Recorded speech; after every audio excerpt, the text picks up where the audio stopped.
Olá, caríssimos. Vamos para mais uma aula de filosofia e hoje vamos falar sobre a crise da razão. A gente vai tocar no século XIX um pouquinho, mas claro que a gente vai avançar um pouco mais, século XX adentro, para falar sobre essa questão desse momento onde a razão se tornou insuficiente para explicar várias coisas e causou, inclusive, uma ruptura psicológica, filosófica. Então é isso que a gente vai ver nesta aula.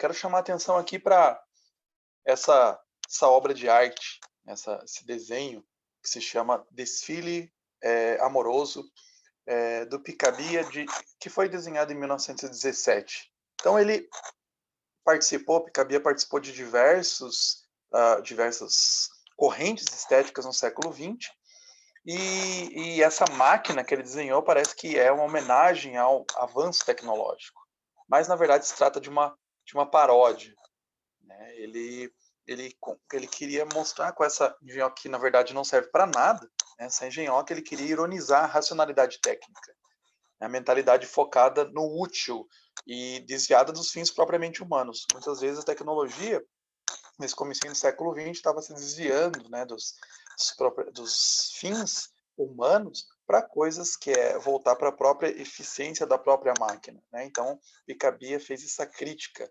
né? Então acontece muito com a gente até hoje, né, que a gente tem, às vezes, deseja um objeto simplesmente que ele simplesmente por ter, e quando a gente compra aquilo a gente vê que não tem tanta utilidade, né? Acontece muitas vezes na sociedade consumista, né? É anunciado para a gente uma coisa que é fundamental.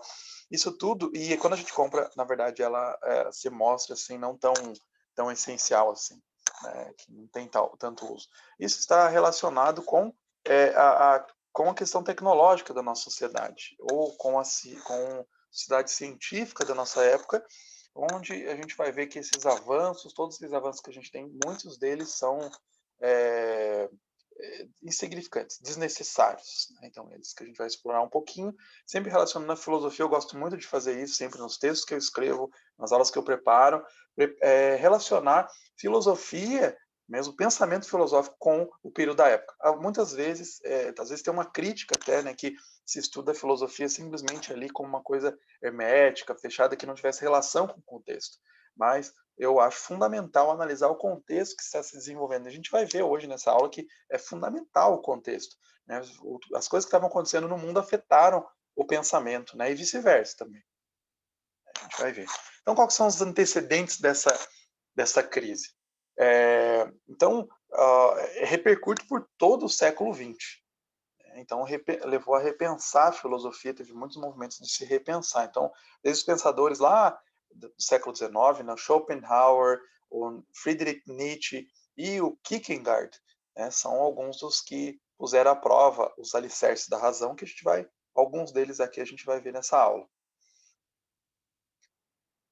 Então, o movimento romântico do século XIX, né, representa uma reação ao racionalismo iluminista que pregava a razão acima de todas as coisas, né? Então, até o século XIX, ou no século XIX se fortaleceu, né, isso, como a razão, a gente podia explicar tudo através da razão, né, tudo através de explicações lógicas bem fundamentadas, e você começa a surgir um movimento ah, ah, oposto, né, um movimento ali dos românticos. Tem muitos autores românticos, não só na filosofia, como na literatura, em diversas áreas, a pintura, para exatamente mostrar um pouquinho que tem limitações essa forma de pensamento.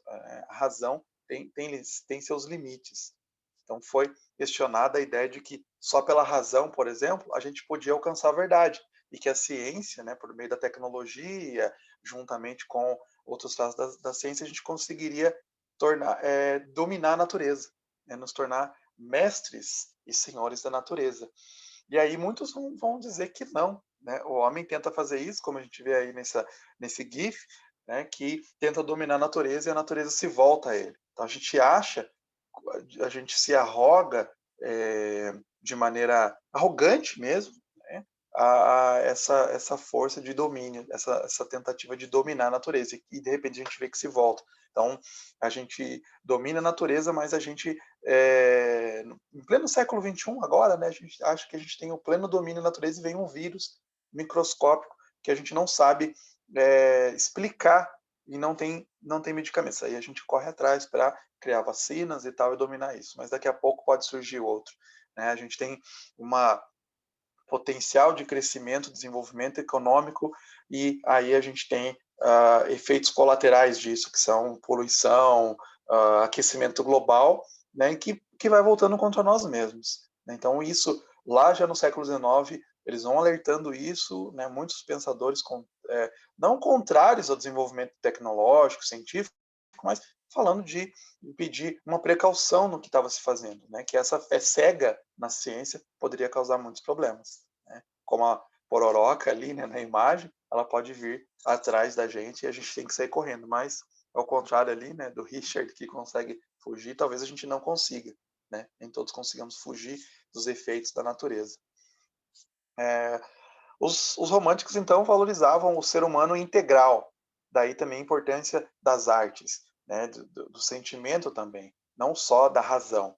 E essa imagem, ela é, assim, o resumo do romantismo, né? O Caspar David Friedrich desenhou, pintou esse quadro, né, o título é Caminhante sobre o Mar, ele pintou em 1818, veja, lá no começo do século XIX, serviu como uma marca, né, do homem lá em cima, olhando, né, admirando, a marca do homem em busca de conhecimento, não só um conhecimento no sentido racional, de informação, mas também um autoconhecimento, uma relação com a natureza, relação com o belo, né, através das artes.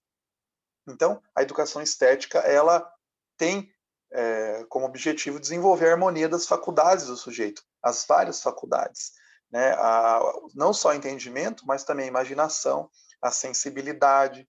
Muitos autores românticos, mesmo depois, né, que vão herdar isso, por exemplo, o C.S. Lewis, né, falava bastante isso, T.S. Eliot, o poeta, vão bater bastante nessa tecla das artes, da sensibilidade, da necessidade de se pensar questões artísticas também e de se cultivar a imaginação. Está muito presente a imaginação moral nas obras do C.S. Lewis, né, que ele traz, através da imaginação, através dos contos, ele também quer trazer pontos morais. E é isso aqui, né?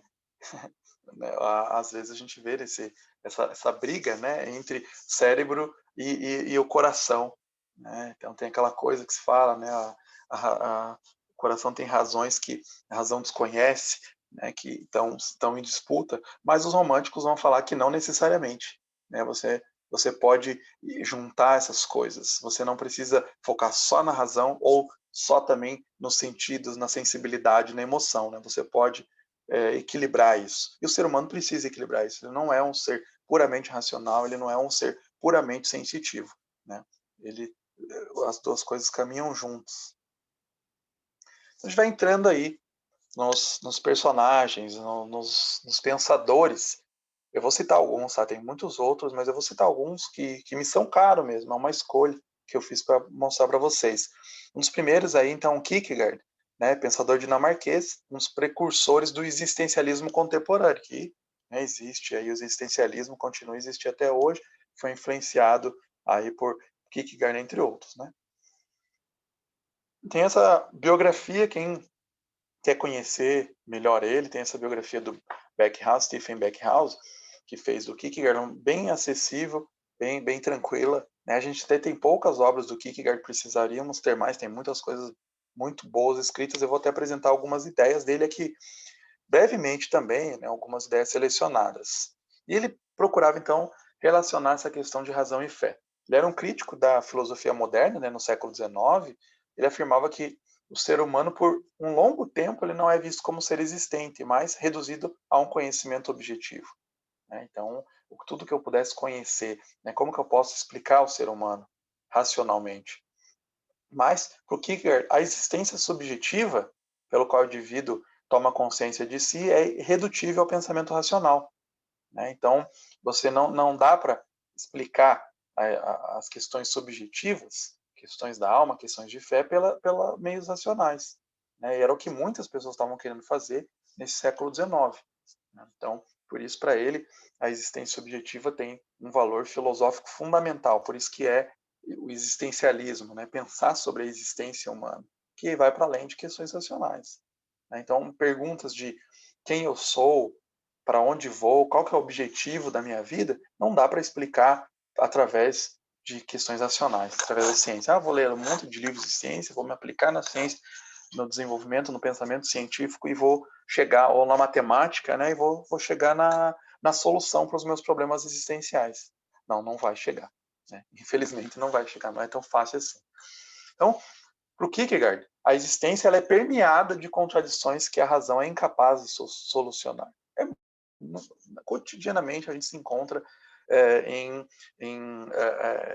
encruzilhadas em que a razão não tem como explicar, basicamente, né? Ali vou simplesmente cruzar um plano ali, está solucionado, né? Um exemplo bem rápido que eu posso dar, que a gente vai ver depois na aula sobre ética, é aquele famoso teste mental, o experimento mental do trem, né? Do trem que tem 2 trilhos e você tem que, em um trem você tem, digamos, num trilho está amarrado uma pessoa e em outro trilho estão amarrados 5 pessoas e você tem que decidir, você decide se o trem vai matar uma ou vai matar 5 pessoas, né? Se você não mexer, não puxar a alavanca, o trem vai matar 5 pessoas. Se você puxar, você vai matar uma pessoa, mas você decidiu. Então, pensa assim em questões sentimentais. Se você coloca lá, tem 5 pessoas, 10 pessoas, e de um lado de um trilho, e no outro tem uma pessoa que você ama muito, né? Então, você pode escolher isso, você pode decidir isso. Então, assim, isso são coisas que a gente tem que, muitas vezes, a gente acha que a gente pode resolver tudo pela ciência, né, tudo pela razão, e muitas vezes a gente se encontra em questões paradoxais que fica complicado, né? E isso causa o quê? Causa, às vezes, problemas mentais, né, rupturas mentais que as pessoas não conseguem explicar e entram em parafuso mesmo. O Kierkegaard, então, ele criticava o antigo sistema hegeliano para explicar esse dinamismo da dialética por meio do conceito, quando deveria fazer pela paixão, ou seja, como um ato de liberdade. Você escolher certas opções. Então, por isso que é importante de Kierkegaard a reflexão sobre a angústia que precede o ato livre, né? O conceito de angústia tem, não vou entrar em detalhes, mas ele é bem importante. Na obra tem inclusive um livro, né, do Kierkegaard sobre isso, inteiro sobre isso, né, pensando como isso é extremamente necessário. A angústia é uma condição sempre presente no ser humano. E, para ele, o estágio religioso é o último num caminho que o indivíduo deve percorrer na sua existência. Vou falar então sobre essas etapas, esses percursos aí que é bem interessante na visão do Kierkegaard. Então ele publicou nesse livro que existe, né, essa publicação em português de Portugal, né, a gente não tem, infelizmente, em português esse livro, ou um fragmento de vida, onde ele fala sobre esses estágios da vida. Você tem um primeiro estágio estético, você tem um estágio ético e, por último, um estágio religioso. Vou explicar cada um desses brevemente. O que é o estágio estético? O esteta, ele vive pela experiência e pela aparência. É isso. É a cultura do Instagram, né? Digamos assim. O cara que está ali olhando, né, o Instagram e tal, e está pensando nesses termos, né?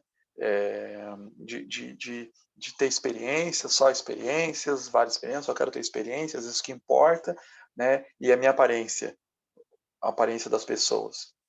Então, a vida do esteta encontra o seu significado mais alto no drama, na música e no amor sensual. Isso ele está falando lá no século XIX, né? São essas coisas, né? Então, a gente pode pensar Hollywood, né? A indústria da música, questões do amor, né? No sexo, é só isso que ele encontra o significado. O significado dele está nisso. Ele não encontra em outras coisas. E ele também é egoísta e tem um tratamento insensível aos outros, né? Ele não está relacionado com o que as pessoas estão pensando, ele não liga muito, né? Ele pensa nele mesmo, né? O que importa é ele. É egocêntrico, a pessoa é extremamente egocêntrica, né? Que o foco dela está na autossatisfação. Não importa, né, outras pessoas, ou se ele tem que passar por outras pessoas, o que importa é o modo de vida dele, mesmo que ele tenha que passar por cima de outras pessoas. Só que o Kierkegaard vai falar que no fim da vida do esteta, né, terá miséria e tédio e desespero. É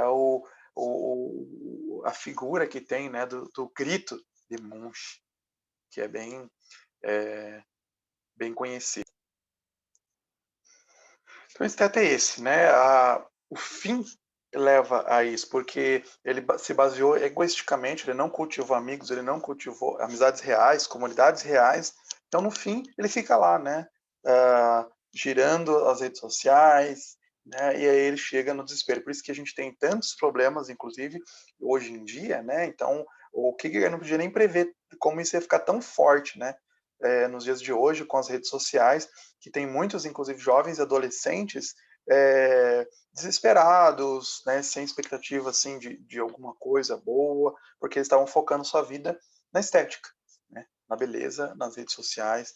Né, então, é aquilo, né, que eu falei. Aqui está o mais forte disso, um exemplo mais forte é o Big Brother, né, que as pessoas gostam de ficar lá voyeurismo, né, assistindo, e é assim, eu não assisto, não gosto, né, não tem problema quem assiste, né, e tal, mas é uma demonstração de pessoas, né, que estão lá, futilidades, falando sobre futilidades, e a estética é visual, né, que todo mundo valoriza a estética, né, quem está assistindo acha legal aquilo, né, então é o grande exemplo que a gente tem, né, e isso a gente tem, né, esse desespero, né, o grito do monte é aqui, essa pintura ali na esquerda, é a grande demonstração disso, o desespero, né, que tem, e o mito do Narciso, né, é readaptado para a sociedade atual, né, o Narciso era aquele que ele olha, ele se tão apaixonado pela própria aparência, que ele olha para o rio ali, para o lago, e ele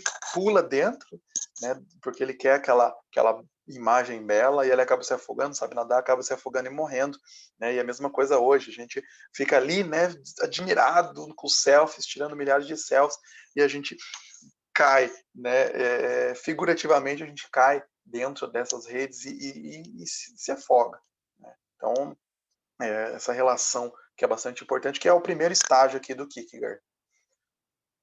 Depois você vem o segundo estágio, ético. Quer dizer, não necessariamente você tem que abandonar totalmente, né, os estágios anteriores. Então, o estágio estético não quer dizer que você não deva se importar com a beleza, né? Porque quando você vai para a montanha, vai para a natureza, ou você admira uma obra de arte, você está também tendo essa admiração, né, esse valor estético. Existem valores estéticos, a gente tem que valorizar o belo. Né? Mas quando a gente fica ali, só o belo importa, só aquilo, essas coisas às vezes fúteis do que a gente acha belo também, que é construído, né? Muitas coisas são construídas, né? Que comercialmente a gente fica focado, limitado e preso em coisas que são valores. A gente tem valores belos transcendentais, né? Uma construção, uma arquitetura, tal, mas às vezes a gente se foca em coisas passageiras. Né? Como, por exemplo, redes sociais. Não quer dizer que você não possa usar, não possa tirar selfies e tirar fotos, mas quando isso é o foco da sua existência, é preocupante. Aí, por segundo, a gente tem o estágio ético, onde tem a figura do juiz, que o Kierkegaard chama atenção. O juiz é um homem ético, que significa que ele escolheu uma vida de responsabilidade pelos outros, né, de fazer julgamentos justos. O juiz é mais feliz que o esteta, no fim, né, uma vez que as escolhas dele são mais significativas e, portanto, mais importantes para ele. Você precisa fazer juízos de valores, né, escolher quais valores, decidir quais valores são importantes. Né? Tem valores que são valiosos para se viver e outros não.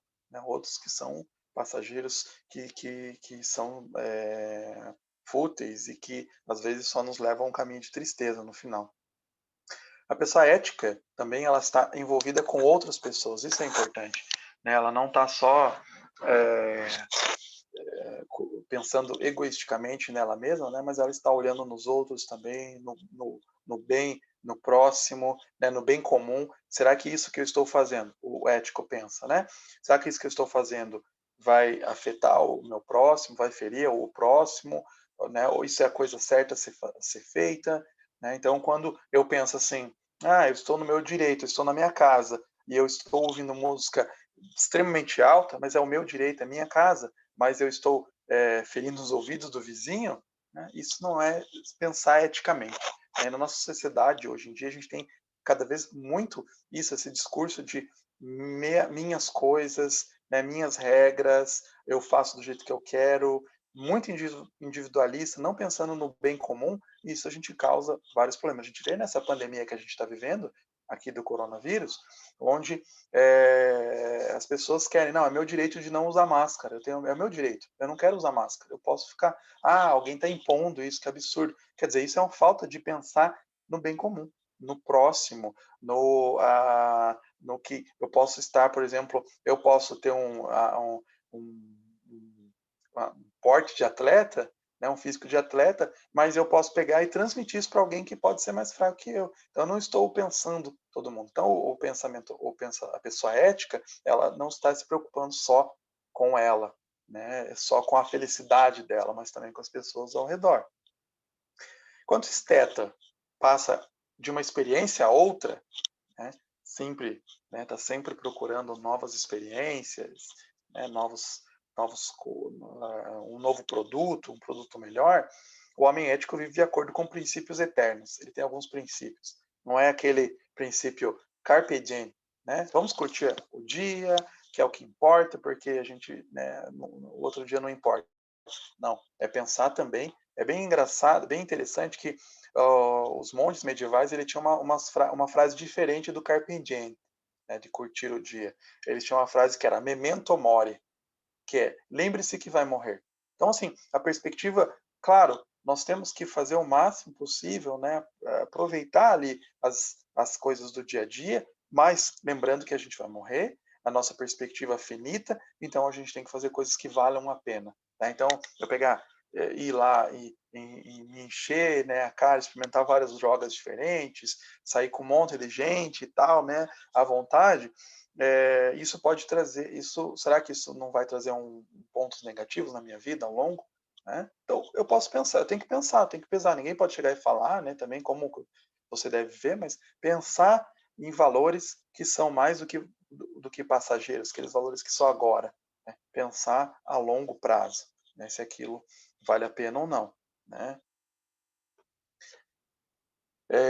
Tornar-se, então, uma pessoa autêntica para o Kierkegaard, acontece apenas quando o indivíduo escolhe viver de acordo com um dever que é externo a si mesmo. Não é assim, eu estou pensando só em mim, individualisticamente, e não conforme algum capricho de autossatisfação e invenção humana. Então, esse é o modo. Eu quero viver aqui, pronto, né? Quero gastar todo o meu dinheiro aqui em festa, né? Em coisas passageiras. Né? O que as pessoas estão me dizendo que eu devo seguir, devo me divertir. Então, isso que a cultura está pregando. É isso que a minha geração fala, eu tenho que fazer isso. Você tem que levar em consideração, será que isso realmente importa? Todos nós podemos pensar isso, né? Por isso que é existencialismo, por isso que o Kierkegaard fala no existencialismo. Coloca a gente, muitas vezes, né, meio down, meio para baixo, para pensar sobre essas coisas. Né? Mas se a gente não refletir sobre isso, né, a gente corre o risco de viver uma vida insignificante, uma vida que vai levar ao tédio, à tristeza. Por fim, o último estágio do Kierkegaard é o estágio religioso. Mesmo que o juiz ético ele use uma linguagem de eternidade, na verdade ele está se conformando com hábitos morais relativos à sua cultura. Né? Se ele ficar só na ética, quer dizer, é importante ser ético, é importante estar nesse estágio, mas se ele só foca nisso, ele está se conformando à cultura dele. Então, por exemplo, escravidão era permitido até o século XIX. Né? Então, no Ocidente. Né? Então, quer dizer, estou vivendo aqui, então eu acho que isso é ok, né? É tranquilo, então vamos continuar. Se conforma ao status quo, é o status que está ali. Então, ele permanece vendo daquele jeito. Ele não questiona isso. Mas, quando uma pessoa vai além disso, isso a gente vai ver depois, vai além da ética do dever, né? A ética deontológica, a gente vai ver na aula de ética, a ética do dever é assim, o que é o dever? Eu tenho lá, todo mundo tem direito à propriedade privada, o escravo é uma propriedade. Então, ok, beleza, é o direito da pessoa ter escravo. Mas algumas pessoas, lá, por exemplo, na Inglaterra, eles começaram a questionar, já tinha outros questionamentos, mas fortemente na Inglaterra eles começam a questionar e falar assim, não, temos que acabar com isso, é uma coisa absurda de ter escravidão. né? Porque lá os puritanos, né, eles pensaram do caráter religioso. Todos os homens, está escrito na Bíblia, todos os homens são iguais, né, perante Deus. Então, por que, que tem uns escravos e outros livres? Todo mundo tem direito à liberdade. E aí eles vão lutar, os puritanos abolicionistas ingleses vão lutar para acabar com a escravidão. Então, eles estavam focados em uma questão eterna, né, uma visão eterna. Não quer dizer que a gente vai tá correto. Mesmo que a gente foque em questões corretas, a gente sempre vai estar errando, né? Porque eles tinham Bíblia né, desde a antiguidade. As pessoas tinham essa Bíblia, inclusive, né, no Novo Testamento, né, lá, e as pessoas liam, as pessoas leram isso, mas isso não deixou de as pessoas continuarem fazendo coisas erradas. E as pessoas vão se desenvolvendo, né, na moral também. Né? Então, a gente precisa questionar o espírito da nossa época. Às vezes a gente está ali no espírito da nossa, não, é assim mesmo, né? Todo mundo tem direito, ou a gente vai ver o pós-modernismo, né? Cada um tem a sua verdade, e a gente às vezes tem que questionar isso. Isso é o trabalho do filósofo também. Na verdade, devia ser o trabalho de todos, né? Questionar, né, ao espírito da época, para ver se a gente não está tão dentro desse espírito da época que a gente está aceitando aquilo como se fosse uma coisa tranquila, boa, mas que na verdade não é tão boa assim, né, no fim. Todos os estágios da vida, estético, ético, religioso, dependem da adesão a sistemas e invenções humanas. Tem muitas coisas que são invenções humanas, né? Então, tem coisas que da cultura, né, práticas culturais. Os dois estágios anteriores são necessários para uma vida autêntica, tá? Mas eles precisam ser trazidos para esse terceiro. Não é um estágio que se chega mediante um processo de amadurecimento do estágio ético, né? Assim, o cara fica tão ético, acumula tanto poder que de repente ele tem uma transformação, né? E ele passa para o religioso. Não, tem um salto. Isso que é o salto de Kierkegaard, é o salto da fé. É um salto. Tem muitas coisas que não têm explicação racional dentro da religião. Isso é interessante, ó. Vemos de novo nessa crise da razão, né? Porque as pessoas falavam que até nessa época, século XIX, que até a religião podia ser explicada racionalmente. E o que ele vai falar? Não, muitas vezes não dá para explicar. Olha lá, a gente vai ter um grande exemplo disso, que o próprio Kierkegaard cita. Então, com a fé, o indivíduo transcende a ética. Muitas vezes a ética da época, como eu disse, exemplo da escravidão. Era ético ter escravos até o século XIX. Poucas pessoas questionavam, né? Todo mundo aceitava. E aí isso vai além, né? A fé, o estágio religioso ultrapassa isso e fala não, isso não é o correto. Porque a ética também a gente vai aperfeiçoando, tá? Não é que, claro que a gente tem coisas que a gente vai lá, volta lá, aprende com Aristóteles, por exemplo, né? Mas a gente vai aperfeiçoando isso. As respostas, eu sempre acredito que as respostas éticas já estão dadas. A gente precisa voltar, estudar e ver o que a gente deixou e passou, né? Isso estou falando como sociedade mesmo. Né? Tem algumas coisas que a gente deixou para trás, a gente volta, então, por exemplo, Aristóteles, vamos trazer de novo e ver. Né? Olha só, ele já falou sobre isso, a gente pode pensar sobre como agir na nossa sociedade tecnológica, lá com os escritos bíblicos, com os escritos de Aristóteles. Mesmo se você for não religioso, você pode aprender com a ética bíblica. Tem muitas coisas que você pode aprender. Né? Então, por o Kierkegaard, tem uma relação privada da pessoa com Deus. Né? Como protestante, se acreditava isso. Eu deixo aqui como sugestão de vocês assistirem esse vídeo. Será que a racionalidade dá significado para a vida? Né? Então você digita aí Kierkegaard 8-bit philosophy, né? 8-bit philosophy, que é bem legal esse vídeo, é curto, menos 10 minutos, e explica a filosofia de Kierkegaard. Então, de uma forma bem lúdica, assim, porque explica com gráficos de videogame de 8 bits, aquele Nintendinho, o Master System, né, e mistura cultura pop. Então é bem legal, vale bem a pena ver. Tem outros também, tem do Heidegger, tem outros pensadores que são bem complexos, mas que eles explicam a gente, caramba, né, fácil de entender. O exemplo do homem de fé, que é um salto de fé, que o Kierkegaard dá é Abraão, né, o sacrifício. Abraão tem que ir lá e sacrificar o seu filho Isaac, e vai para sacrificar, e o anjo vem, né, e para. Então isso foi um grande salto de fé. Então ele escreve nesse livro, Temor e temor e tremor. E ele pergunta o que teria levado Abraão a transgredir a sua virtude de pai. Então, qual que é a virtude ética de um pai? Cuidar do filho, né? Cuidar dele, proteger ele. Né? Isso é ética. Isso é a ética deontológica. Aí, o dever, né? A ética do dever. Só que Abraão, ele transgride essa virtude de pai.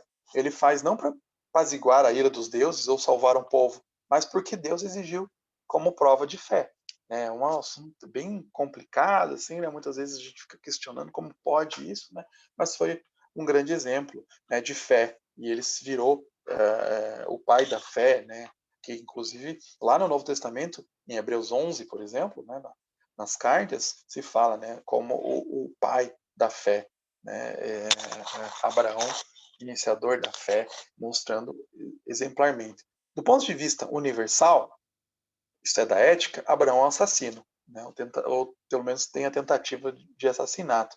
Do ponto de vista da fé, Abraão é digno da maior admiração. Ele suspende a ética, deixa em suspensão, baseado na sua relação absoluta com o absoluto.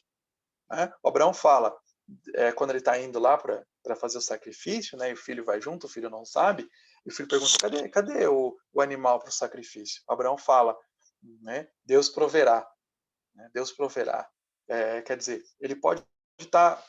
Aí tem muitos questionamentos que os textos bíblicos não deixa bem pontuado isso, né? Quando você está lendo lá Gênesis, mas que ele pode pensar, né? Que podemos cogitar, né? Que ele imaginava que Deus podia trazer mesmo, né? Um sacrifício ali, um animal, que ele podia ressuscitar o filho, né, trazer de volta a vida, que ele podia, enfim, né, fazer algum milagre, né, de algum jeito. Ele tinha que confiar. Muitas vezes a gente tem isso, né? A gente conhece muito agora pessoas que perderam familiares, né, nesse Covid, né? E eu vejo às vezes algum exemplo de pessoas que têm uma fé e que perdeu uma pessoa e, né, ela tem realmente essa certeza de que a pessoa foi para um lugar melhor, digamos assim, né? Que ela está aguardando, né, no paraíso, né, no céu que virá, né, nessa terra. Então, são que às vezes o estágio religioso, né, a pessoa ali nesse estágio de que é religiosa, que ela confia, que ela acha, né, que mesmo que tenha problemas, os males no mundo, né, ele confia que Deus tem a melhor resposta, né, que Deus vai redimir, mesmo que tenha dores, que tenha problemas, tristezas, né, que isso não quer dizer que a gente não vai se entristecer com perda de pessoas queridas, né, mas que ainda assim, para o que Deus está no controle. A figura de Abraão, então, ensina que o ético não é o estágio supremo no caminho da vida, pois se fosse, seriam suficientes as categorias da filosofia grega.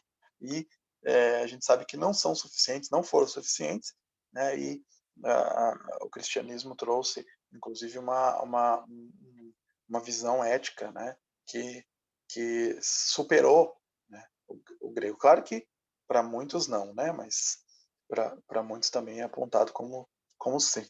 Né? Então, as nações, as civilizações, as culturas humanas, elas não podem gerar verdade eterna. Né? Não estão baseadas. Às vezes as pessoas se fundam, né, numa nação e falam, não, essa nação é escolhida, né, esse político é escolhido, né, esse líder, mas não podem gerar a verdade eterna. Não pode estar baseado, né, numa nação, numa pessoa. Né? Segundo Kierkegaard. E é uma brincadeira dos três modos de existência que podem ser escolhidas por um indivíduo, né? Segundo Kierkegaard. O estético lá em cima, né? Um hedonismo refinado, que é só a busca por prazer, né? Uma pizza ali, né? Em cima ali, talvez uma pizza doce e tal.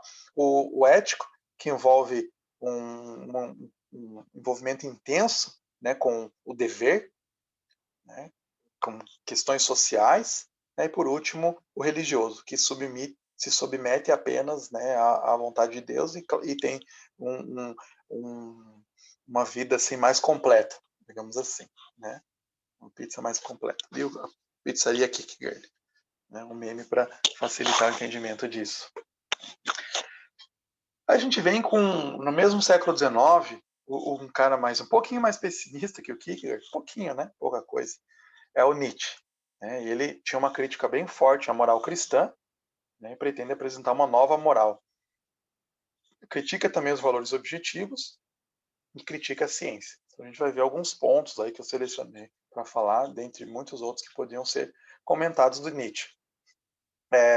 Então, o famoso anúncio da morte de Deus, né, que às vezes as pessoas tiram do contexto, não entendem muito claramente o que o Nietzsche está querendo dizer.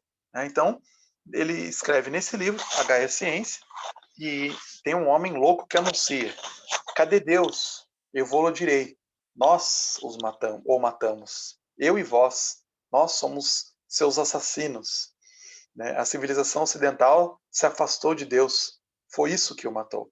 Né? Isso que é a frase, o significado do que Nietzsche está querendo dizer.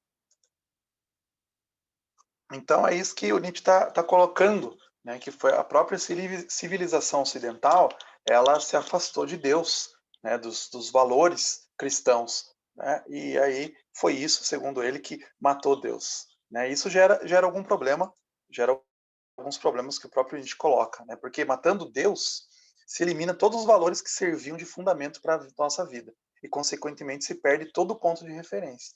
Isso o Nietzsche está falando. Né? Então, a gente tem alguns valores, né, do que é certo ou errado, e agora, com a morte de Deus, não tem mais isso. Né? Então, e agora? O que a gente faz? O que a gente vai fazer sem esses valores? Né? A gente vai atrás de onde? A gente vai inventar? Como é que vai fazer? Né? Então, Nietzsche ele fala assim, numa passagem, né? O que faríamos desligando a Terra do seu Sol? Para onde vai ela agora? Aonde vamos nós, longe de todo o Sol?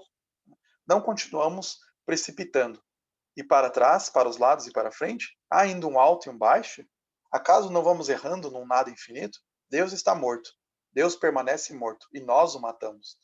Então, está sem pontos de referência. Não tem mais aonde se basear. O que a gente vai fazer?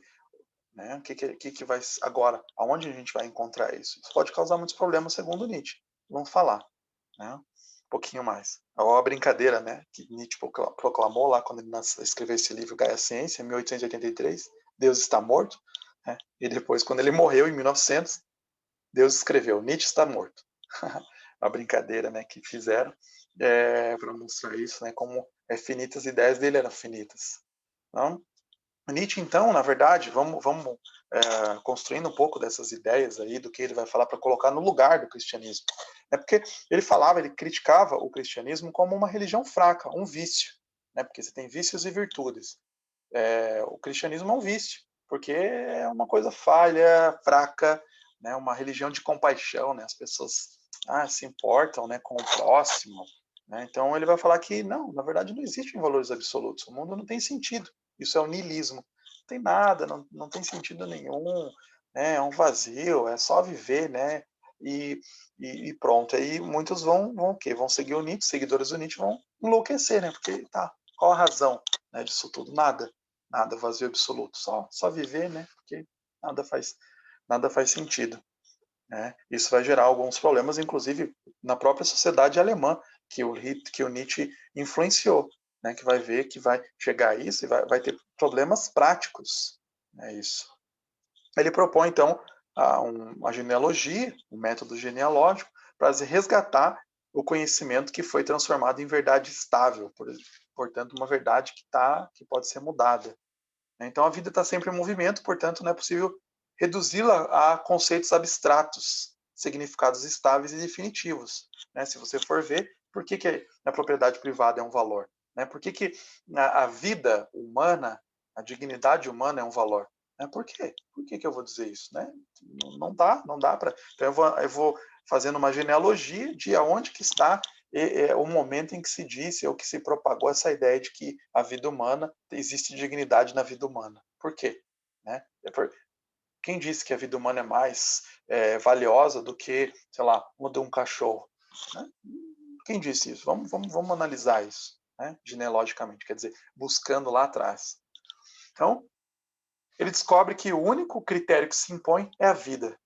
Né? O critério de verdade, portanto, deixa de ser um valor racional para adquirir um valor de existência, quer dizer, a existência, a vida, é o único valor, né? E aí eu posso, para defender essa característica, eu posso usar qualquer coisa. Para defender a vida, eu posso usar qualquer coisa, né, na luta pela vida.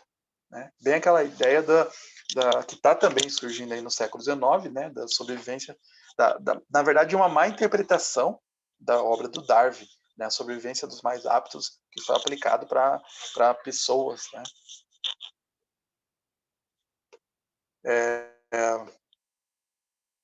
E Nietzsche cria essa imagem aí do super-homem, né, do Übermensch. Nesse livro, assim falou Zaratustra, tá, de 1883. Né? Nesse livro também que está essa ideia muitos ataques ao cristianismo. Para ele, então, o super-homem é o sentido da vida. O que é super-homem? É um homem que deve se inventar, né? Um novo homem que vai além do antigo homem, né? Que ama a terra, cujos valores são saúde, a vontade forte, o amor, o orgulho, né? E vai se inventando novos valores. Né? Ele tem que sempre estar criando novos valores. Os velhos deveres têm que ser substituídos pela própria vontade. Né? A própria vontade dele tem que ter uma vontade.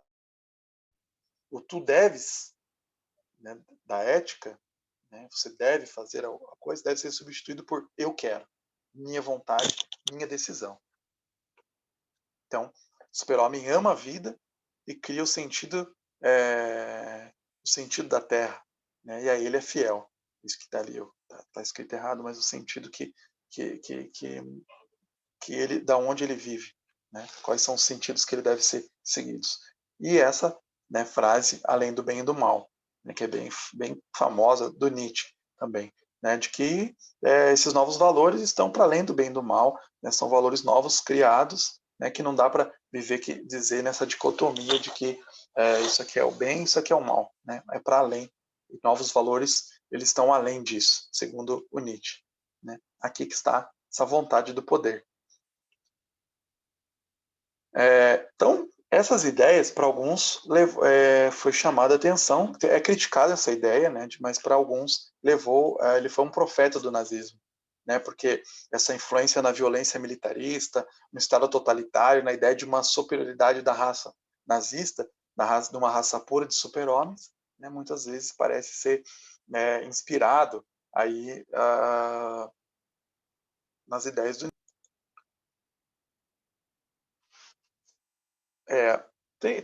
Bom, vamos continuar aqui. Antes, então, bom, enfim, o Nietzsche tem algumas ideias aqui que eu apresentei, né? Tem muitas outras ideias. Continua a influenciar algumas pessoas. Tem algumas pessoas que gostam.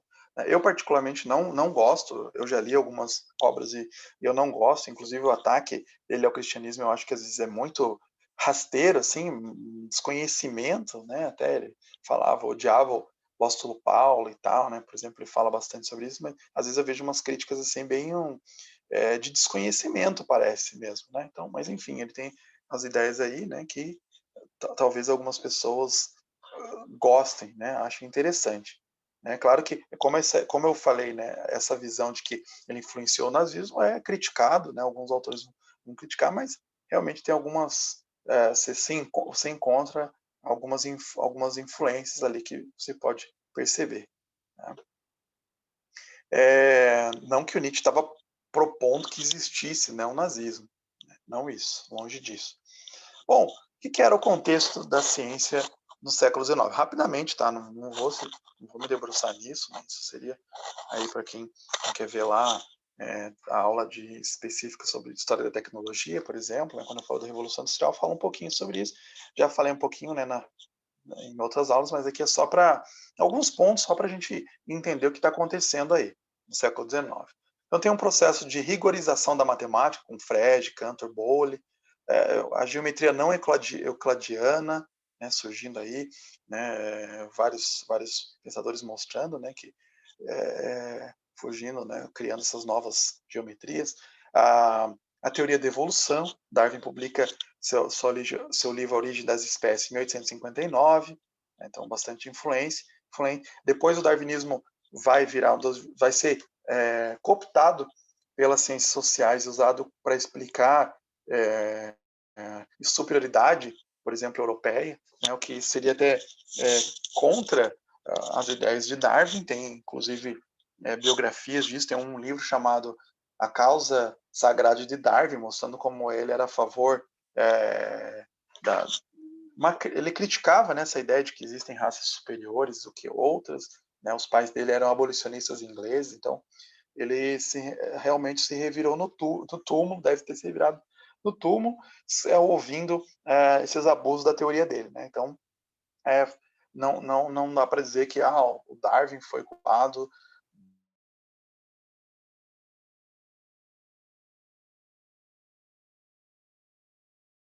Se você lê com atenção as teorias de Darwin, isso não leva, né? Pelo contrário, ele falava que todos tinham vindo de uma a origem comum, né, da raça humana. Então, você não pode dizer que, né, existem seres humanos mais superiores que outros. Na física também, né, teve muitos avanços. A gente pode citar alguns aqui, como os progressos em eletrotécnica, né, na óptica, na acústica, na termologia, eletricidade. A gente tem Volta, Ohm, Joule, Faraday, Maxwell, muitos outros, né, para no desenvolvimento desse campo. Determinismo mecanicista também, inclusive em tudo no mundo, no corpo humano, né? Então a gente podia entender tudo através de como funcionamento mecânico, né? Isso vai impactar na filosofia também. O positivismo, que ficou muito forte também no Brasil, né, com essa ideia da ordem e progresso que aparece na nossa bandeira, né, que foi um lema positivista, era essa fé irrefreável nas ciências e nas aplicações da ciência. Então a gente podia confiar de que ia ter um progresso, né, que a gente estava sempre melhorando, aperfeiçoando. Eu falei desde a primeira aula, né, que isso é uma ilusão, né? A gente vê que tem muitos passos para trás, né? A gente não está caminhando só para uma perfeição. Bom, o Comte, então, ele vai dizer que a ciência vai fornecer ao homem o domínio da natureza. Uma visão bem baconiana, mas que ele traz novamente aqui, atualiza no século XIX, falando, né, que através da ciência a gente vai dominar a natureza. E não só a natureza, os vegetais, né, as plantas, mas também a própria natureza humana. A gente vai conseguir isso, que é um dos objetivos no começo do século XX, inclusive, né, modificar a natureza humana. O movimento transhumanista começa no século XX e se estende até hoje, está ficando cada vez mais forte. Esse movimento que é a mudança de tentar mudar aí a natureza humana, aperfeiçoar a natureza humana. Então, a partir de Descartes, foi descoberto que o sujeito era capaz de conhecer, que ele chegaria a uma verdade incontestável do cogito, né? E se torna o autor dos seus atos, pela vontade livre. Então, a questão da morte do sujeito significa a desconstrução do sujeito, do conceito de subjetividade. Então, impasse agora entre o ceticismo e o relativismo. Quer dizer, o ceticismo de você tá sempre cético com relação à verdade, mas agora chega ao relativismo, quer dizer, né, existem várias verdades, cada um tem a sua verdade. Então, começa a surgir fortalecer a crise na razão. Né, a crise de que pensar, uma descrença que o ser humano pode atingir o conhecimento objetivo. Né? Então, começa a se pautar num subjetivismo de todo conhecimento. Todo conhecimento é subjetivo, depende da pessoa, do lugar e do tempo. Isso vai criar muitos impactos na ciência.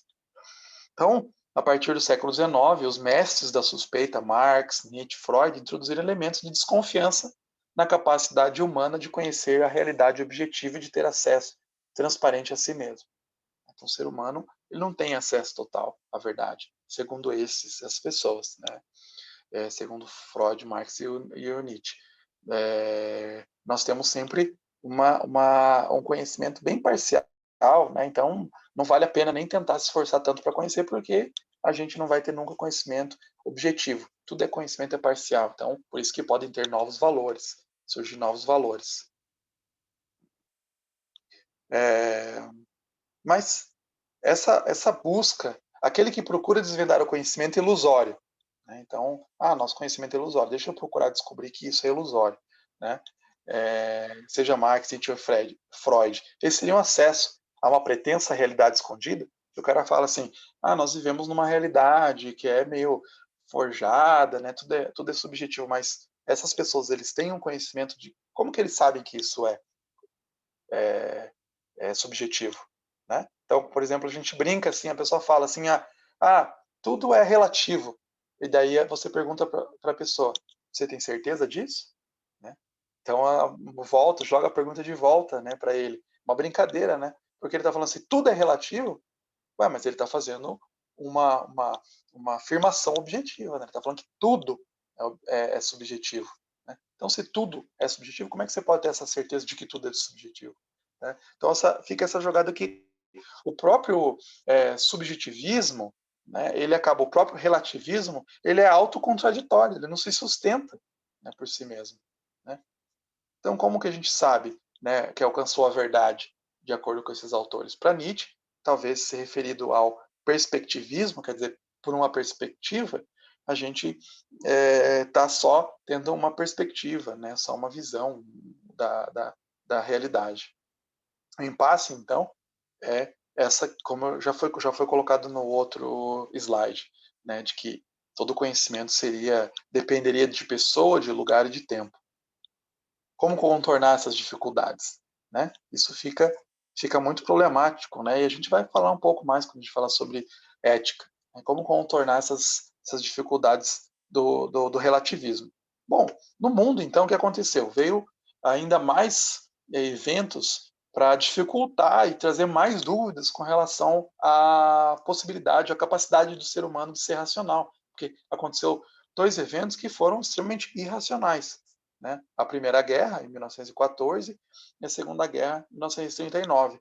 Muitas pessoas, já durante esse intervalo de tempo, entre guerras, ficaram extremamente desiludidas com a capacidade do ser humano de raciocinar, né? Porque fez coisas extremamente burras, né? Fez coisas absurdas, nazismo, né? Guerrear, matar pessoas, usar todo o desenvolvimento científico e tecnológico para aperfeiçoar armamentos, né? E aí se viu que talvez o homem não fosse um ser tão racional assim, né? E surgem já as distopias ali no Entre Guerras, Admirável Mundo Novo, várias outras, né? Que exatamente questionando isso, né? Questionando a racionalidade, questionando os problemas, questionando o progresso científico e tecnológico mesmo, né? E acabou essa ideia de que o ser humano tinha total noção do que estava acontecendo, né? Então é o exemplo, quero pegar um livro aqui, que é o exemplo desse livro, isso aqui é focado na Inglaterra, né? The Twilight Years, né? Exatamente focando o paradoxo da Inglaterra, né? Ou da Grã-Bretanha nesse intervalo de tempo aí, né? Os anos crepusculares, uma coisa assim, né, a gente pode traduzir, nesses anos de guerra, né, questionamento, várias coisas na biologia, na tecnologia naval, na tecnologia bélica, né, na física, porque foi se inventado uma bomba atômica graças aos desenvolvimentos na física, então tudo isso foi questionamento. Né, que vocês podem ver também, tem uma aula em História da Técnica e da Tecnologia chamado As Duas Guerras e a Tecnologia. Tem lá no YouTube, vocês podem ver um pouquinho que eu falo sobre os avanços tecnológicos, né, e questionamentos na moral. Então, muitos desses pensadores que experimentaram essas guerras, eles afetou a vida deles. Então, vocês podem ler Senhor dos Anéis, todos os textos do Tolkien, todos os textos de C.S. Lewis, vários autores que viveram nessa época, T.S. Eliot, o poeta, né, eles transparecem as questões de guerra aí nos seus textos. É muito forte, você consegue visualizar isso, ver como impactou muito forte. Se você assistiu o filme, por exemplo, a biografia do Tolkien, né, o filme Tolkien, bem recente, fica fazendo essa relação muito forte, né, entre o contexto de guerra que o Tolkien participou e as suas criações literárias. É bem interessante o filme narrando isso.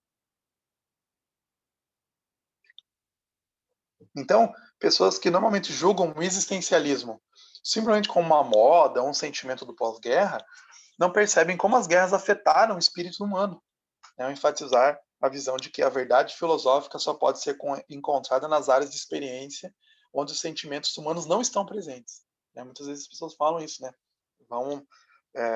A verdade filosófica não está aqui onde tem sentimentos, né? As pessoas estão impactadas por causa da guerra, né? Verdades filosóficas não podem ser encontradas aí, mas muito pelo contrário. Né? O existencialismo que se fortalece no intervalo pós-guerra, né? Com Camus, por exemplo, Sartre e outros, é fruto exatamente desse período que está acontecendo, de guerras, de profundas conturbações. Então, o período entre 1870 e 1914 foi amplamente descrito pelos historiadores como a geração do materialismo, por causa do crescimento econômico, tecnológico e científico. Os principais países da Europa se unificaram como nações. A prosperidade estava no ar. Os mais ricos contemplavam com satisfação uma época de vastos progressos materiais e estabilidade política. Tem um outro livro aqui que chama Os Anos Vertiginosos, né, que são exatamente isso. São anos extremamente impactantes na cultura europeia. Né? Só que agosto de 1914, a Primeira Guerra, né, abala as fundações desse mundo confiante na força da razão humana. Revelou que a aparente estabilidade, segurança e progresso material da sociedade se assentava em bases bem fracas.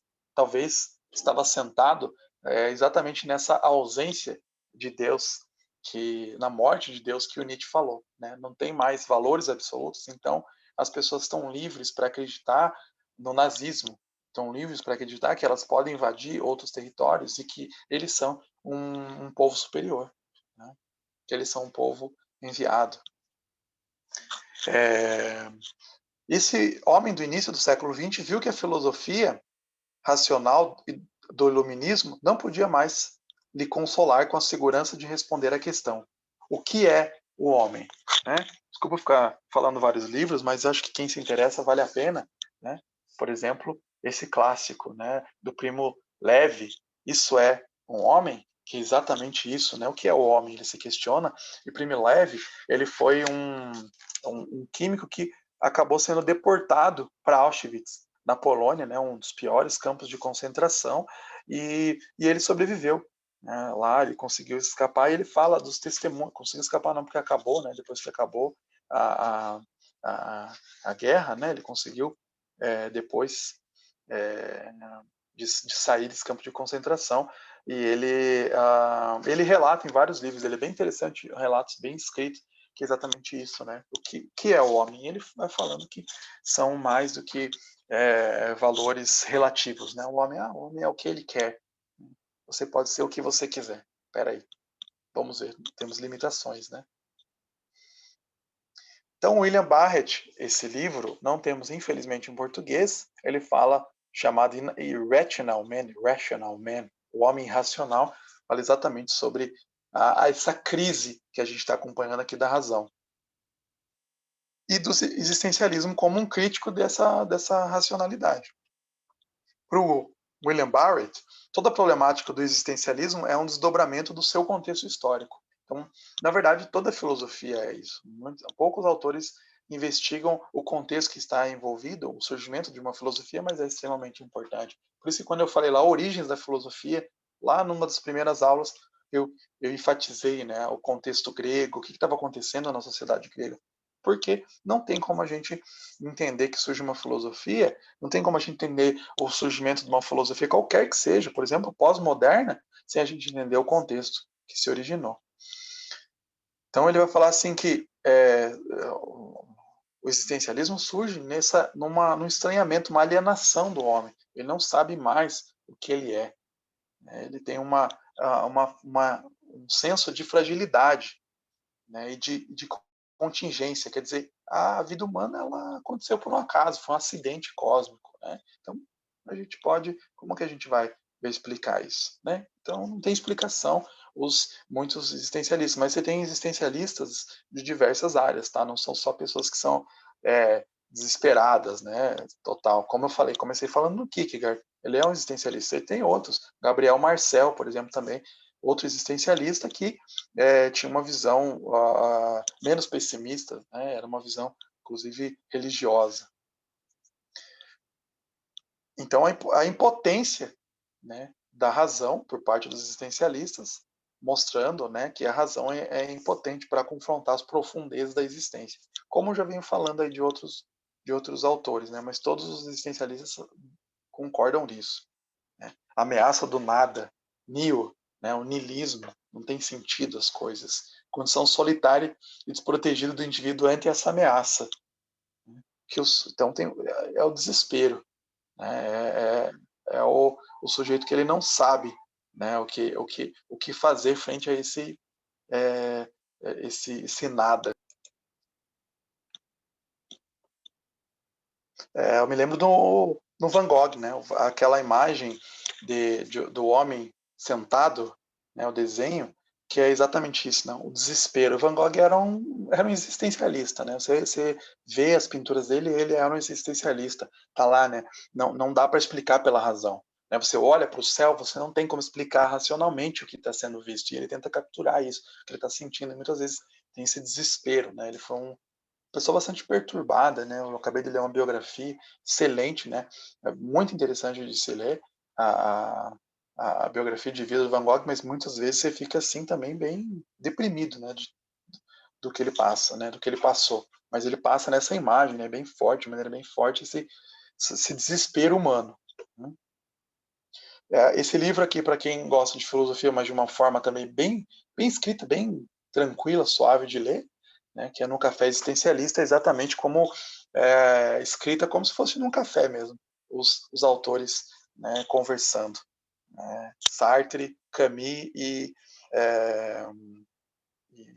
Beauvoir, né, ali num café francês, conversando. Então é bem interessante esse livro que mostra essas várias aí questões existencialistas. Então a Sarah Bakewell, né, que escreveu esse livro, ela fala, né, que define a existencialista como os que se interessam pela existência humana, sou livre e responsável por tudo que faço. Isso é interessante, porque não é só livre, mas eu sou responsável também pelo que eu faço. Né? A visão existencialista. Um fato atordoante que causa angústia indissociável da própria existência humana. Olha o Kierkegaard aqui, quando ele fala o conceito de angústia. Né? A existência é angustiante, a existência humana, né? Porque eu fico pensando o que é o homem, né? E fica se questionando. Por outro lado, eu sou só livre, eu sou livre, mas eu sou só livre dentro de situações que podem incluir fatores, por exemplo, da minha biologia. Então, eu quero ser, sei lá, um jogador de basquete, né? Eu quero ser um piloto de Fórmula 1, mas a minha situação não me dá isso. Então, às vezes é enganoso isso, né? E até problemático, que a gente tem muito na nossa cultura ocidental hoje, né? Que você pode ser o que você quiser. Então, peraí, né? Nem tudo. Né? A pessoa vai lá e fala, não, eu quero ser. Claro que você pode incentivar a pessoa a lutar pelos sonhos dela, mas tem definições, tem limitações, né? Que às vezes a gente fica numa sociedade extremamente otimista, né? Excessivamente, não, você pode conseguir tudo que você quiser e tal, e coloca sonhos e as pessoas, quando elas vêm, elas caem, tem esse choque da realidade, né? Elas acabam vendo que, né, olha, peraí, né? Ninguém me falou que era tão difícil. Ninguém me falou que às vezes é difícil, né? Não tem até onde eu posso ir. Né? Então, tem variáveis físicas, históricas, sociais. Né? Então, é, tem várias limitações que a gente tem que ver. Então, o existencialista também é um fenomenólogo, que ele não oferece regras fáceis para lidar com a condição humana, mas se concentra em descrever a experiência vivida tal como ela se apresenta, ou buscando isso. Né? O que é, então, isso? Né? O que é a fenomenologia? Por que isso é importante para a filosofia? É um ramo bem interessante que tenta explicar as ações, as nossas ações.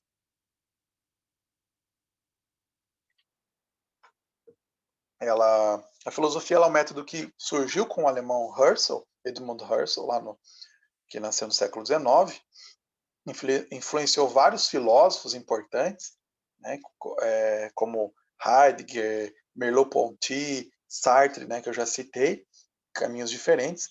Né? E o que a fenomenologia ela ela apresenta? O que ela critica? Ela critica o empirismo e sua expressão positivista lá do século XIX, né, que a gente tem, então, consegue explicar tudo, né, pela ciência e pela tecnologia. Então, ele procura resolver essa contradição entre corpo e mente, né, o que eu sou? Sou um ser que tem uma mente, eu tenho o que o meu corpo, qual é a relação que se tem, né, e também essa relação sujeito-objeto, né, o que eu toco, né, o que eu toco, qual é a minha relação que eu tenho com os objetos à minha volta, né, isso desde Descartes. Critica também a filosofia tradicional, os fenomenólogos, né, criticam a filosofia tradicional por desenvolver uma metafísica cuja noção de ser é vazia e abstrata, né, voltada para a explicação. Vamos ver o Horseway. Vamos ver um pouquinho mais, explicar mais, tentar definir, explicar a fenomenologia através de um exemplo aí de uma xícara de café. Deu até vontade de tomar café, vou tomar uma água aqui. Então, o café. Eu posso definir a bebida, né, aqui em termos de química, da botânica da planta do café, acrescentar que os grãos são cultivados e exportados, que a água quente passa, né, ali pelo pó, então o líquido é vertido num recipiente de determinado formato, depois ele apresentado, né, para um ser humano, entregue para um ser humano que bebe, ou eu mesmo fiz, né, que ingere aquilo. Eu posso analisar o efeito da cafeína no meu corpo, abordar o comércio internacional de café, os cafés, né, a cultura dos cafés nos lugares onde as pessoas se reúnem, né, e tal, para discutir. Enfim, eu posso encher uma enciclopédia com fatos descrevendo a fenomenologia de uma xícara de café, né, ou fazer como o Marcel Proust escreveu, né, ele teve lá aquela Em Busca do Tempo Perdido, que são vários volumes, ele começou a escrever, ele teve a ideia quando ele molhou a madeleine dele, né, um doce ali francês, no chá, e ele tem a sensação, né, tem uma sensação de relembrar a infância e tal, traz umas memórias boas, e ele escreve 7 volumes a partir, né, dessa. Claro, tem muitos pontos ao longo da história, né, mas a partir disso. Então, a fenomenologia ela faz isso, ela tenta explicar, claro que nenhuma explicação vai ser completa, mas ela tenta, então, ver os vários focos, né, a relação, o que eu estou sentindo, o que a pessoa está sentindo, o que significa ser, né, aquela xícara para quem está, né, talvez o mais completa possível, né, o que significa aquela xícara para quem está experimentando, né? Deixa eu pular isso aqui. Bom, isso eu não quero focar muito, né, porque são vários temas aí sobre fenomenologia, né, mas basicamente é isso. É importante para os existencialistas. Muito dentro dos existencialistas, eles vão para esse ramo aí da fenomenologia para tentar explicar, né, a natureza humana, para tentar explicar as relações do ser humano com o seu entorno. Aí para frente também que é importante para essa crise da razão que a gente está vendo é Foucault, né? Foucault ele fala muito sobre a temática de verdade e poder, entre outras coisas, né? Então ele também descarta a hipótese de buscar uma verdade essencial. A verdade ela não se encontra separada do poder, né? Então conhecimento é poder, é a frase mais forte dele, a ideia mais forte dele. Então, né, a gente conhece para o poder, a gente estabelece conhecimento, é uma relação de poder sempre para ter o conhecimento. E a noção de verdade está ligada ao exercício dessas práticas de poder disseminadas no tecido social, né? Então tem certas verdades que são hegemônicas, né, que são estabelecidas de acordo com esse poder, né? Então só cabe aos que são mais fracos aceitar essas ideias, né, hegemônicas. Esse poder, o Foucault esclarece, não é exercido pela violência aparente, nem pela força física, mas ele fala pelo adestramento do corpo e do comportamento, né? Vai se adestrando o corpo, vai se adestrando por exemplo, o regime de fábricas, né, vai se adequando como as pessoas têm que se comportar. Algumas pessoas vão falar das escolas também, né, como que as pessoas têm que se comportar socialmente. E ele vai investigar como as ideias de loucura, disciplina e sexualidade foram construídas historicamente desde o século XVI. Então, ele estabelece aí um nexo entre saber e poder a partir dessa genealogia do poder que ele faz. Minha crítica, né, não quer dizer que você não possa tirar coisas aí do Polanyi, do Foucault, né, mas mais alguns elementos de crítica aí que eu faço, né, porque em todos os textos do Foucault, um texto aí baseado no Alistair McGrath, né, nesse livro Apologia Cristã do século no século XXI, ele fala assim: em todos os textos de Foucault encontramos uma crença apaixonada de que a repressão é errada. Foucault está comprometido com o valor moral objetivo, né? Apesar dele defender que não existem valores morais objetivos. Então, Foucault está defendendo um valor objetivo, valor moral objetivo, no sentido de que a liberdade deve ser preferida à repressão. A crítica que o Foucault faz aos valores morais da sociedade parece deixá-los sem qualquer valor moral próprio, que Nietzsche também fazia. Mas sua crítica aos valores sociais baseia-se em sua própria aceitação de certos valores morais, os quais ele espera que seus leitores compartilhem. Né? Então, quando ele está falando que a repressão é errada e tal, então ele está defendendo alguns valores de que existem certos e errados.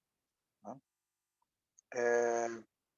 Bom, a extensão progressiva dos dispositivos de disciplina ao longo dos séculos e sua multiplicação no corpo social configuram o que se chama de sociedade disciplinar na visão do Foucault, né? Que a gente vai tendo a sociedade de vigilância que a gente vive hoje, né? Tem câmeras, tem inclusive as redes sociais, né? Acabam sendo mecanismos de vigilância também. Então se desenvolve uma microfísica do poder, que não é força física aparente. Né? O poder ele não se exerce de um ponto de vista de um ponto central, né? Mas está disseminado em uma rede de instituições disciplinares. Né? Isso que é a microfísica do poder do Foucault. Então são as próprias pessoas nas suas relações recíprocas, como pai, filho, professor, médico, que vão fazendo o poder circular segundo a visão do Foucault. Então tem a visão do panóptico que ele cita lá como um grande exemplo disso, né, que é uma construção onde, né, está sendo sempre vigiado, você está sempre sendo vigiado e você nem sabe, né, quanto você está sendo vigiado. Tem um exemplo, eu usei isso, se vocês quiserem ver lá, eu publiquei no site cristão, chamado Tu Porém, que eu fiz uma análise. O título da publicação é Black Mirror, Panóptico Virtual e Justiça Cibernética. Eu cruzei algumas relações aí para ver. Eu não concordo com o Foucault, mas não quero dizer que não possa ter nada que possa ser tirado dali. Né? Então, nesse texto que eu analiso aí esse episódio do Urso Branco, do Black Mirror, eu falo sobre justiça cibernética usando essas ideias do Foucault também, entre outros. Né? Assistam lá, vale bem a pena, né? Esse episódio, ele é bem forte também, mas a ideia que a gente tem de julgamentos virtuais, que a gente tem de fake news, às vezes a gente até julgar algumas pessoas, né? O famoso cancelamento, né? Na época que saiu esse episódio ainda não estava famosa essa ideia do cancelamento, né? Mas é essa ideia, né? De cancelar as pessoas, condenar as pessoas sem um julgamento. Nós fazemos julgamentos virtuais, né? Então tem muitas histórias, inclusive, de pessoas que são julgadas por causa de fake news. As pessoas vão lá e lincham uma pessoa e depois descobrem que era mentira, né? Aquela pessoa não tinha cometido tal crime, né? Então o Black Mirror fala sobre isso. Esse episódio, né? Específico. Tá? Vale a pena assistir, que é bem interessante quando você faz essa... E lê meu texto se quiser, né? Lá nesse blog que eu falei, tuporém.com, Black Mirror, Panóptico Virtual e Justiça Cibernética. Vou dar muitos spoilers aqui, porque vale bem a pena assistir. Se você nunca viu, vale bem a pena assistir, mas vai preparado que é forte. Qual que é o discurso? Agora a gente chega no discurso da pós-modernidade. É muito extenso tudo isso que eu estou falando, mas a gente vai pontuando alguns aspectos dessa crise da razão, tá? Alguns momentos que eu escolhi aqui para a gente pensar essa crise da razão, onde pode nos levar. Então, nas 2 últimas décadas do século XX, ocorreram transformações cruciais na nossa sociedade, principalmente por causa da informática, né, das redes e tal, da internet, dos computadores. Isso gerou uma fragmentação maior ainda, né, de blocos dos saberes em várias áreas diferentes. E se irrompe, então, o que se chamou de a pós-modernidade. Né? Quer dizer, descrer na herança lá das luzes, do iluminismo, né? Descrer na razão. Tudo para o pós-modernismo parece envelhecido e ultrapassado, cada vez mais distante do sonho iluminista de libertação humana pelo conhecimento. Então, se tem uma queda, né, a razão mesmo, né, criticado novamente, porque veja só, né, a Alemanha letrada, né, extremamente racional, um dos países mais avançados no conhecimento, caiu, né, no nazismo, acreditou no nazismo, criou o Holocausto, né, os centros, né, de onde iam os judeus, né, serem exterminados, né, os campos de concentração.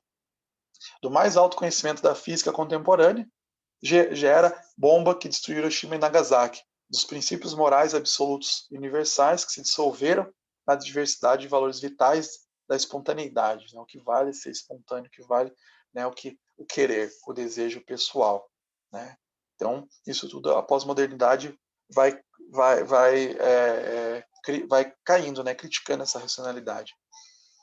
O pensamento dito pós-moderno, ele sofre influência lá de Nietzsche, de vários outros filósofos que a gente veio se referindo, eu vim me referindo aqui, né, nessa aula, que vão mostrar a ilusão do conhecimento, a ilusão da razão, né, de que a razão ela não é mais suficiente para explicar tudo. A gente não pode se tornar emancipados, né, libertos totalmente pela razão.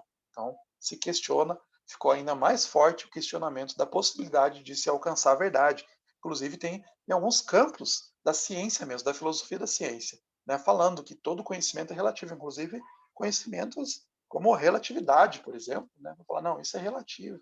Né, veja bem, e vão usar termos deturpar, né, a ciência, vários campos, para mostrar que depende de cada cultura, as ideias científicas dependem de cada pessoa e tal. E esse livro, Racionalidade, ele vai explorar exatamente esse desenvolvimento da racionalidade e essa crise. Né? O autor vai falar, o Silvio Vieta, que, né, esse exemplo que eu citei, que a Alemanha era a vanguarda da racionalidade, mas caiu. Né? O irracional encarnado no Terceiro Reich, veja o que leva a essa crítica da racionalidade. Só conseguiu se converter numa potência tão destrutiva porque, nesse processo, apropriou-se dos próprios meios da racionalidade. Olha só, usou argumentos racionais. O Hitler, ele era um ótimo orador, usava argumentos racionais. Né? Deturpava, mas usava. Por sorte, não de todos eles, e os converteu, por sorte, não de todos eles, e os converteu em planos destrutivos de conquista do mundo. Porque ele próprio, com gélida racionalidade, colocou em prática os mais terríveis e irracionais planos de aniquilação de um povo inteiro. Naquela época, os alemães foram, na Europa, o povo mais racional e o povo mais irracional de todos.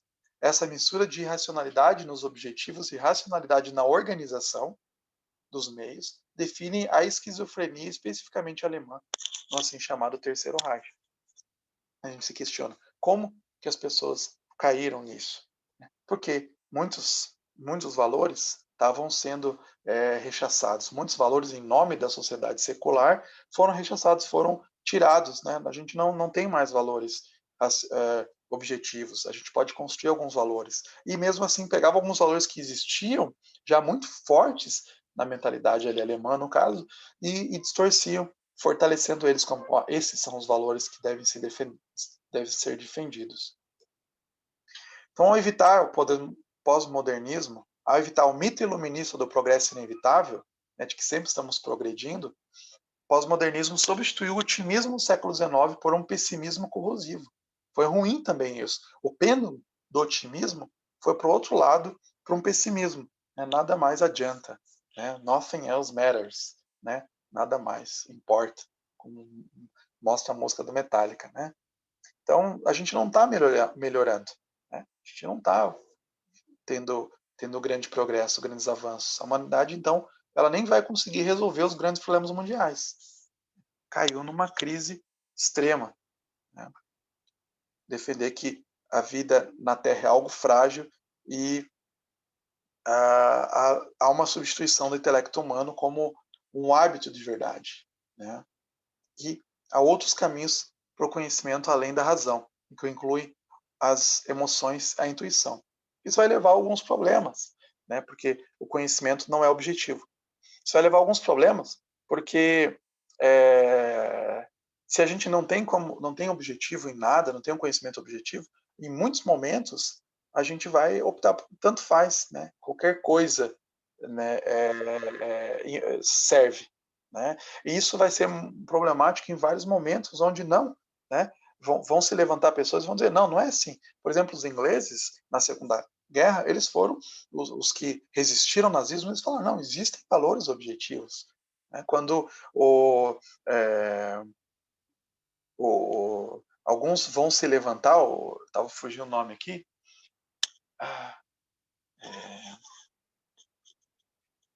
agora fugiu, mas vários autores que eram, inclusive alguns autores, por exemplo, George Orwell, que era é, de, de esquerda, ele tinha alguns pensamentos assim mais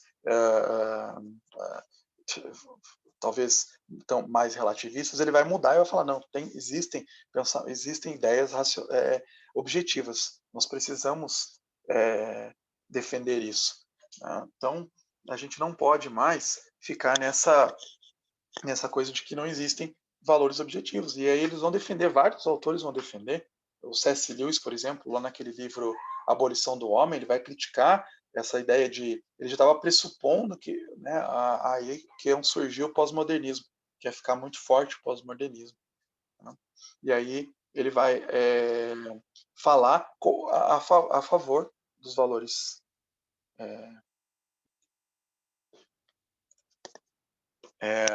antes de avançar para cá,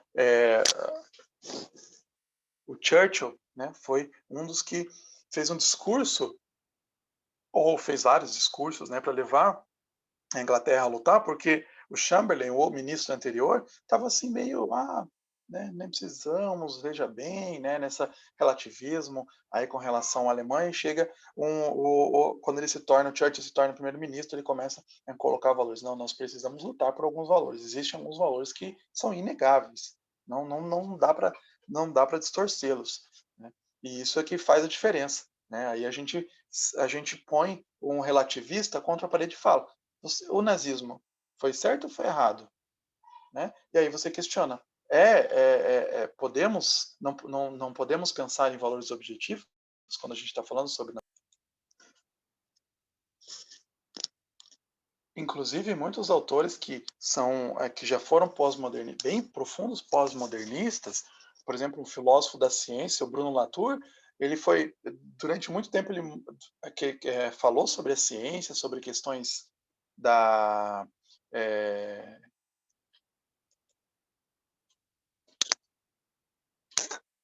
o Bruno Latour, então, ele viu que muitas das ideias pós-modernistas, por exemplo, com relação a vida na Terra é frágil, né, a própria Terra é frágil, ele viu que para questões ambientais não dava para ficar no pós-modernismo, ele tinha que aceitar, ele não pode dizer assim, o aquecimento global existe? Depende, né? Aí, qual que é a sua verdade? Para você existe ou não? Ele viu que precisava fortalecer que tinham questões objetivas com relação a esse termo, e aí com esse tema, e aí ele mudou, né, seu posicionamento. Né? Então ele lançou, inclusive, livros depois falando sobre essa situação, sobre essa questão de cuidar da terra, né, e como a gente precisa desses valores. Deixou, então, um pouco pós-modernismo. Então, são muitos problemas que a gente convive, tem muitos pensadores pós-modernistas, né, e a gente acaba vendo que tem muitos pontos fracos, né, neles. ideia interessante, então, até para ver na sociedade, assim, né, com relação ao pós-modernismo, que acontece é quando essa série, né, Star Trek The Next Generation, já é antiga, mas tinha uma série original de Star Trek, né, que tinha Dr. Spock, por exemplo, né, que era o Vulcan famoso, né, que fazia o complemento e que ele era extremamente racional, era a figura, né, que pensava sem emoção e tal. Aí com essa nova série que é um pouco mais já numa fase mais pós-modernista, né, a gente tem a figura do Data, que ele é na verdade um robô que substitui, digamos assim, né, a figura do Spock e tal, mas que ele a falha dele, né, o defeito dele é que ele não tem emoções e tal. Depois ele vai descobrir que ele tem na programação dele para ter emoções e tal, mas que ele consegue então somente com dados, também essa endeusamento, né, dos dados, né? Com os dados a gente consegue resolver, mas acaba na série em vários momentos em que somente a racionalidade ela não é suficiente, né? Então tem algumas coisas que tem que ir além disso. Você vai ver nas séries então mais atuais ainda de Star Trek, né? Essa última, eu gostei, né? Dessa última da Discovery, né? Star Trek Discovery, mas você vê que vários momentos tem isso do pós-modernismo, né? De algumas questões assim de que, né, tem alguns valores que podem ser quebrados e tal, podem ser substituídos, né? E aí entra uma série de questões mais presentes religiosas que antes era meio não tão presentes assim, né? Acabam aparecendo também. É, é isso que eu falei, né? Então, ele não tem o Data ainda é incompleto porque ele não possui senso de humor também, né? E não tem habilidade de sonhar. Olha só, né, a relativização da verdade. Esse aqui é o resumo a tudo isso, né? É o pós-modernismo, então, ele tem essa relativização da verdade, ela tem a descrença por grandes narrativas, inclusive, né, como, por exemplo, o cristianismo, ou outras narrativas quaisquer, né? Eles têm descrença porque, né, as pessoas podem criar novas narrativas sempre, e fica muito nisso, né? Essa coisa que acho que você já viu esse quadrinho incompleto, né? Só a metade ali de cima, né? Uma pessoa falando que é um 6, outro que é um 9. Daí, olha, você não pode brigar, porque depende do ponto de vista, né? Mas aí eu achei depois disso esse quadrinho que daí traduzi ali rapidinho no Google mesmo, mostrando que na verdade não é assim. Tem um certo e um errado, né? Porque ó, não é porque você é, ó, você acha que isso está certo que é certo. Pode ser que algum dos dois está errado.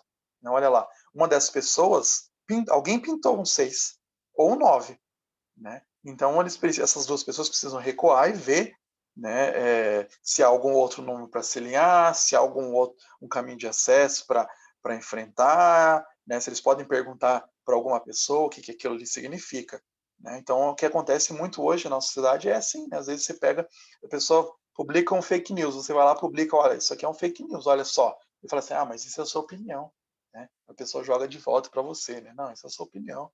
Né? A gente vê muito isso, né? Que a gente tem coisas mais ou menos